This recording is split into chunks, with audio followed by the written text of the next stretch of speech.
Hello, I'd like to welcome everyone back to part 3 of this 3-part series on a brief side-by-side comparison of Rust versus C++, hosted by the Cybersecurity and Information Systems Information Analysis Center, or CSIAC for short. My name is Cully Patch, and I will be the moderator for this podcast. The DoD IACs are sponsored by the Defense Technical Information Center. One of the IAC objectives is to bring industry, academia, and government personnel together to solve hard technical problems. With the support of DTIC, we are able to organize this Code Corner discussion to engage subject matter experts from all professions that are addressing the current and future challenges involved in software engineering and cybersecurity. Now, the last 2 podcasts of this 3-part series covered the ground rules, communicators, and a 5-part comparison of Rust versus 3++ in the following areas: performance, size and complexity, ease of construction, safety, and ease of maintenance. This podcast will cover the question and answer session of the Rust versus C++ side-by-side comparison series. So let's get started.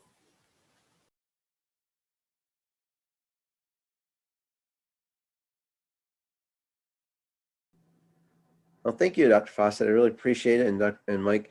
This is really key when it comes to designing more cyber resilient, cyber secure systems from the bottom up at the foundational level. This is the kind of things that are so important, that because a lot of these you were talking about different opportunities for exploitation, follow them ways downhill, and eventually work their way into people getting into systems. So I feel that this is a huge,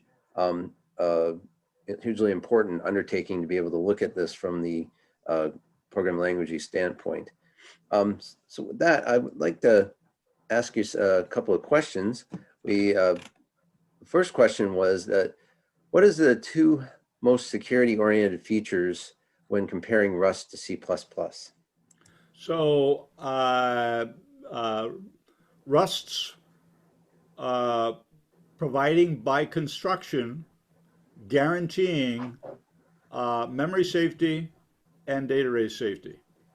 So what that means is that a Rust program will never will never read or write memory it doesn't own.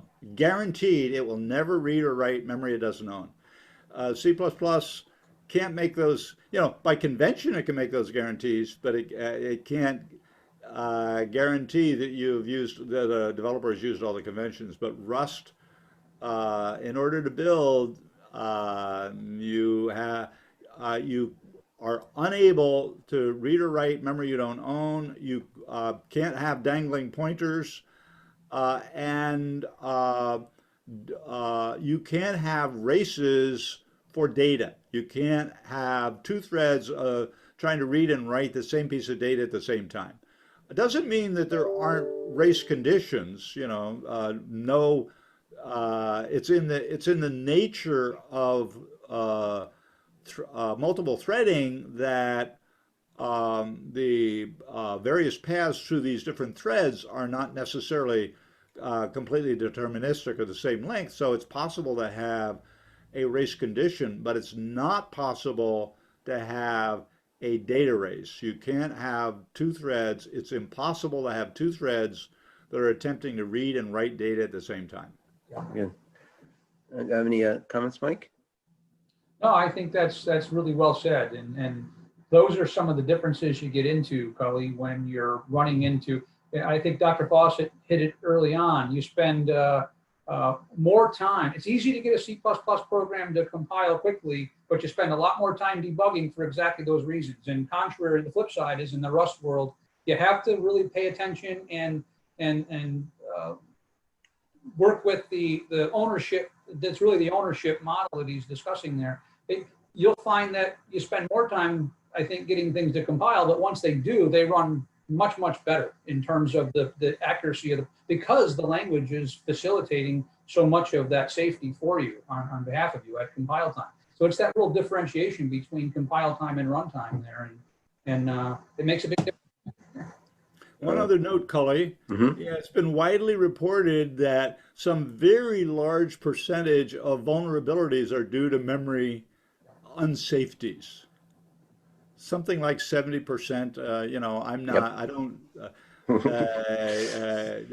I don't keep up with that day to day, but my readings are, my mental model is that it's about 70% of all the vulnerabilities have a direct causal relationship with memory access problems. Absolutely. And that's exactly what this is That's so important exactly and such what Rust removes. foundational. Rust takes all of those out of the arena. Yeah. And to go along with that, Cully, what Dr. Fawcett's saying, there are a number of big organizations that are turning to Rust for exactly those reasons. They're really starting to pay attention to it, and it's gaining momentum rapidly. And it doesn't take much to look around and see that happening. Yeah. Awesome. Yes, it's like getting at the root of the problem, and because it only gets worse as it goes downstream. Awesome. All right. The second question I had was, what do you see as gaps that remain for Rust to improve over C++? So I really like both languages a lot. And I think our demonstration today illustrates that just about anything, I believe that there's nothing that you can do in C++ that you can't do in Rust.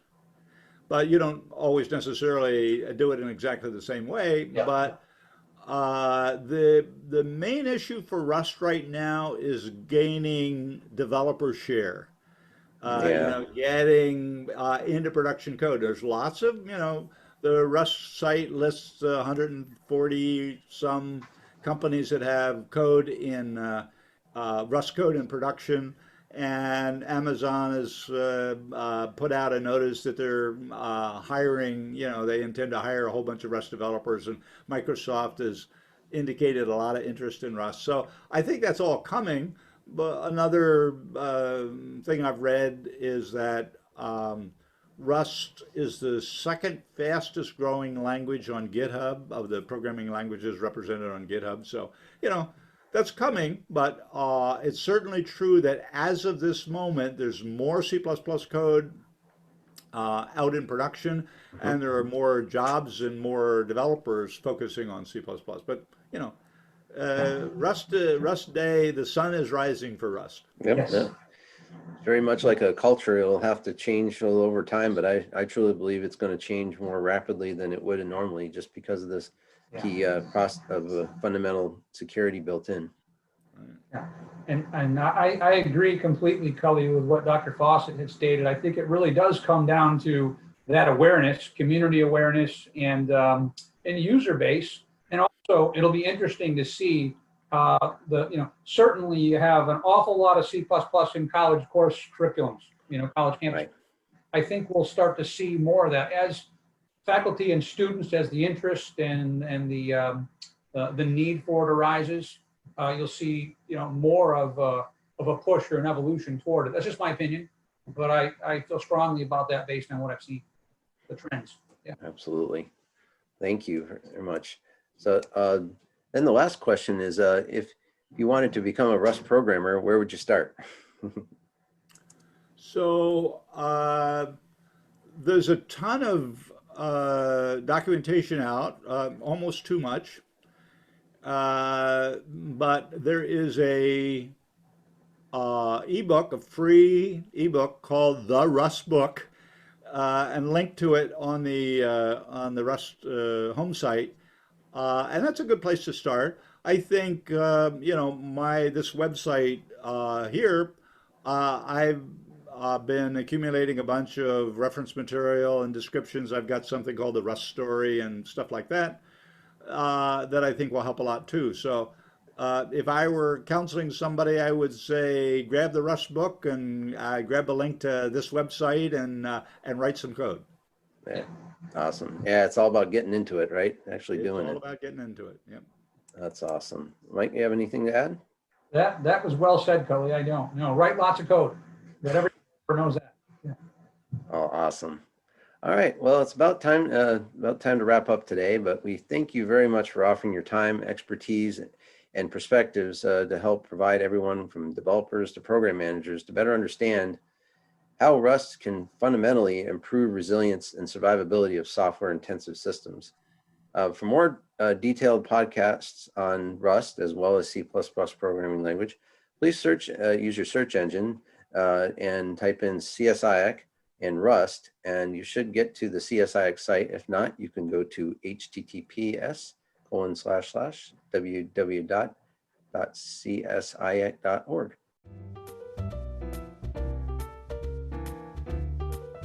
Did you know that CSIAC offers free monthly webinars featuring experts in the areas of cybersecurity, software engineering, modeling and simulation, and knowledge management? Come see leading industry professionals talk about industry practices and leading research. Make sure to visit www.csiac.org/webinars in order to subscribe to our mailing list and see when the next webinar series is available. There you can also watch previous webinar series to catch up. Visit www.csiac.org/webinars.